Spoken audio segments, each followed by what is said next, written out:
नांदेड व लातूर जिल्ह्याचा पाणी प्रश्न सोडविण्यासाठी गोदावरी मराठवाडा पाटबंधारे विकास महामंडळाच्या वतीने 3 नवीन सिंचन प्रकल्प प्रस्तावित केले आहेत। प्रत्येक प्रकल्पाची क्षमता 50 दशलक्ष घनमीटर आहे। या 3 सिंचन प्रकल्पासाठी 12,400 कोटी रुपये गुंतवणूक होत असल्याची माहिती वरिष्ठ सूत्रांकडून प्राप्त झाली आहे।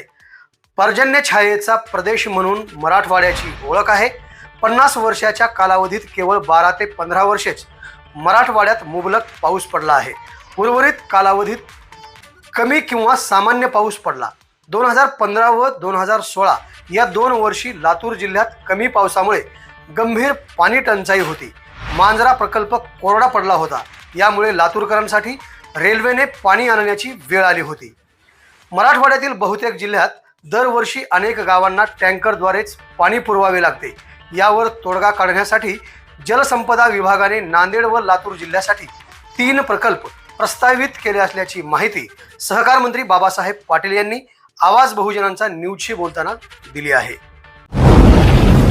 आवाज बहुजनांचा।